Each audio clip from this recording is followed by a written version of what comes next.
Big boss చూస్తున్నారా? చూస్తాం. So మీ favourite contestant ఎవరు? నబీల్.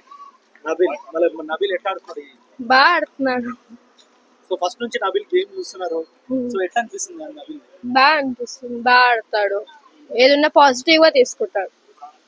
సో ఇప్పుడు మళ్ళా లాస్ట్ వీక్ వచ్చింది, మళ్ళీ మీరు ఎవరికో గట్టిగా సపోర్ట్ చేద్దాం నబీల్ కే అండి. నబీల్ కే. సో మళ్ళీ నిఖిల్ గేమ్ ప్లే ఎట్లుంది? నిఖిల్ బాగా ఆడతాడు తను కూడా, కానీ బట్ గ్రేస్ అతనికి బాగా సీరియల్ ఫాలోయింగ్ ఎక్కువ ఉంది కాబట్టి సపోర్ట్ తనకి ఎక్కువ ఉంది. గౌతమ్ గురించి ఏం చెప్పలేము అతను. అంటే ఫస్ట్ నుంచి సోలో గేమ్ అలా ఓన్లీ పోర్ట్రే చేస్తున్నాడు అని అనిపిస్తుంది అంతే. సోలో గేమ్ అనేది ఏముండదు, అక్కడ అందరి సపోర్ట్ ఉంటేనే వాళ్ళు అక్కడి వరకు వస్తారు. సోలో ప్రే ఏం లేదు అనిపిస్తుంది. ప్రేరణ కూడా బాగా ఆడుతుంది, బాగా. అవినాష్ ఏమో అవును, కానీ అన్ని గేమ్స్ ఎంత లక్ తో ఆడినా లక్ వల్ల ఫేవరేట్, లేకపోతే అప్పుడే వెళ్ళిపోతుంది. మణికంటే వెళ్ళిపోకపోతే అతనే వెళ్ళిపోతున్నాయి కదా. అంటే అవినాష్ ఎలిమినేట్ అయితే మన నబీల్ షీల్డ్ ఇచ్చి అవును. ఫస్ట్ అయితే మణికంఠ వర్సెస్ అతనుకుంటే సారీ గౌతమ్ దానివల్ల. సో మీ దృష్టిలో ఇప్పుడు టైటిల్ విన్నర్ ఎవరు? నిఖిల్. గ్రేస్ ఎక్కువ ఉంది కాబట్టి నిఖిల్ అవుతాడు, కానీ బట్ నా సపోర్ట్ అయితే నబీల్ కి. అంటే మామూలుగా బయట ఓటింగ్ పరంగా చూసుకుంటే నిఖిల్ గౌతమ్ నిఖిల్ మధ్యనే ఎక్కువ. అవును, కానీ బట్ నిఖిల్ ఎలిమినేట్ అయింది కదా, సో ఫేర్ అంటావా అన్ఫేర్ అంటావా? ఫేరే బ్రో చెప్పాలంటే. ఎందుకంటే ఇక ఏం చెప్తాను చెప్పు. ఇక మా అమ్మ ఫోన్ చేస్తుంది మళ్ళా.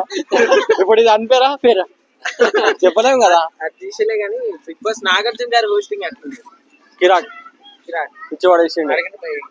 ఓకే బ్రదర్, మీకు ప్రేరణ గేమ్ ఎలా అనిపించింది? అర్థం కాలేదు. లేడీ పులి చూసావు అన్న, మా వాడే చెప్తాను, నేను చెప్పే అక్కర్లేదు కదా, వాడే చెప్తాడు. ఎట్లా అనిపిస్తుంది పర్సనల్ గా? లేడీ పులి అంటుండు కదా, వాడు మాటలే నా మాట. అయితే ఇప్పుడు బిగ్ బాస్ గెలిచేదంటే నిఖిల్ గేమ్ అంత తెలీదండి, కానీ అయితే గౌతమ్ అయితే గెలుస్తా అనిపిస్తుంది నాకైతే. ఎందుకు బ్రదర్ గౌతమ్? తెలంగాణ అంతే అనుకోండి. నబీల్ కూడా గెలిచే ఛాన్సులు ఎక్కువ ఉన్నాయి అంటున్నారు. అంటే నాకైతే మా వాడు కూడా చెప్పిండు, అరే ఓటేద్దాం గౌతమ్ పయ్యాకి ఓటేద్దాం అని చెప్పేసి అన్నాడు వాడు. ఎందుకంటే చెప్పలేదు, ఎక్కువ అంటే గేమ్ బాగా ఆడుతున్నారనే కదా, ఇందులో కావాల్సింది గేమే కదా, గేమ్ బాగా ఆడుతున్నారు కాబట్టి ఇస్తారు అంతే కదా. అదే ఫ్యాన్ ఫాలోయింగ్ ఎక్కువ ఇతనికే ఉంది కదా, మనకి చెప్పాలంటే గౌతమ్కే ఉంది ఇప్పుడు. అయితే రోహిణి టేస్టీ తేజ కమెడియన్స్ ని విన్నర్స్ గా చూడాలంటున్నారు కదా, సో నీ ఒపీనియన్ ఏంటి? ఏమో అన్న తెలియదు మళ్ళీ దీని గురించి, దాని గురించి తెలియదు మళ్ళీ అవుతారా అంటే. ఓకే బ్రదర్, నబీల్ గేమ్ ఎలా అనిపించింది మీకు ఇన్ని రోజులు? నబీల్ గేమ్ బాగానే ఉంది బ్రో. ఓకే, నబీల్ దగ్గర మీరు చూసిన బెస్ట్ క్వాలిటీ ఏంటి అండ్ వర్స్ట్ క్వాలిటీ ఏంటి? క్వాలిటీ అంటే మొన్న కొంచెం సెల్ఫిష్ గా బిహేవ్ చేశాను అని చెప్పింది. ఎక్కడ లైక్ అంటే ఏదో సంథింగ్ అది 15 లక్షలు 15 లక్షలు చెక్ మీద రాసింది. ఓకే బ్రదర్, ఇప్పుడు నిఖిల్ గేమ్ ఎలా అనిపిస్తుంది? నిఖిల్ ఫైర్ గా వైల్డ్ ఫైర్ ఆయన అంతేనా? మరి టాప్ 1 లో ఉంటాడు, టాప్ 1 లా ఉంటాడు ఆయన, గౌతమ్ ఇద్దరు ఉంటారు పక్క నాకు తెలిసి మాత్రం. ఓకే అన్న, మరి నిఖిల్ ని ఇన్ని రోజులు చూస్తున్నాడు 97 డేస్ నుంచి, మీకు నచ్చిన best quality and worst quality? Nikhil quality అంటే అంత గెస్ చేయలేదు, తెలియదు. గుడ్ క్వాలిటీ ఏదో ఒకటి ఉంటుంది కదా మీకు నచ్చుతున్నాడు అంటే? నచ్చుతాడంటే ఇంకా సపోర్ట్ ఉంది బ్రో, ఆయన సీరియల్ ప్రకారం స్టార్ మా ఉంది.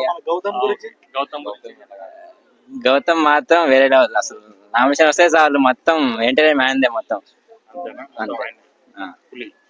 పులి అంతేనా? ఓకే, వారు వాళ్ళిద్దరికి నడుస్తుంది, నిఖిల్ కి గౌతమ్ ఫైనల్ లో ఉంటారంటారు. అంతే. ఓకే, గౌతమ్ గేమ్ ఎలా అనిపిస్తుంది అంటే అసలు గుడ్ క్వాలిటీ ఏంటి? గౌతమ్ గేమ్ ట్రై చేస్తున్నా గానీ లాస్ట్ కి విన్ కాకుండా పోతాను. మీ అభిప్రాయం ఏంటి? ఎవరు గెలిస్తే బాగుంటుంది ఫైనల్ గా? ఈ గౌతమ్ గెలిచిన అనుకుంటున్నా గానీ నిఖిల్ పక్కా, అది నిఖిల్ గెలుస్తాడా? ఏం బ్రో, నువ్వు గౌతమ్ కోటేస్తా అని చెప్పి నేను చేసేది గౌతమ్కే, కానీ విన్ అయ్యేది నిఖిల్. అంతేనా? అంతే. Thank you.